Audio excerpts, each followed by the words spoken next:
A prominent Kurdish leader for decades and the head of the current KRG or Kurdistan Regional Government. Mike Pluchak brings us up to speed. Kurdish leader Masoud Barzani and the face of the Kurdish referendum on independence taking place September 25th. But who is Masoud Barzani? He's the head of the Kurdish Regional Government, or the KRG, and the leader of one of two main parties controlling Iraqi Kurdistan since 1991.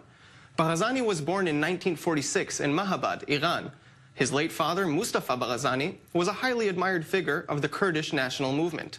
In 1970, Masoud became a member of the Kurdistan Democratic Party leadership, and in 1979, he assumed overall control of the party after his father's death.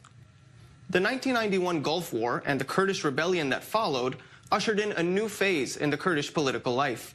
The American-led coalition against Saddam Hussein enforced a no-fly zone over the Kurdish region, and the Iraqi government withdrew from the Kurdish area. The two main Kurdish parties stepped in to fill the vacuum. But these two parties, led by Barzani and his counterpart, Jalal Talabani, persistently fought between themselves. The rivalry reached a crisis between 1994 and 1998, with a bitter war between them. In 1998, leaders of both parties signed a peace agreement in Washington.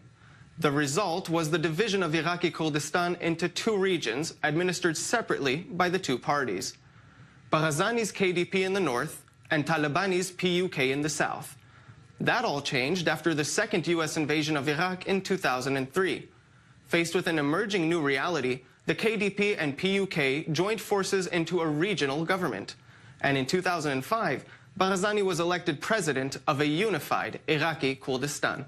In 2009, Masoud Barzani was re-elected as president in the first direct elections. His 8-year term expired in 2013. The Kurdish parliament extended his presidency until 2015, and he has continued in the role ever since. Masoud Barzani was one of the 8 candidates listed in Time magazine's 2014 Person of the Year for his efforts to push for Kurdish independence with the ongoing fight against the Islamic State of Iraq and Syria. A fight that has shaped the Middle East and is not over yet. Michael Pluchak, i24NEWS. With me in studio, former Mossad agent in Iraqi Kurdistan, Eliezer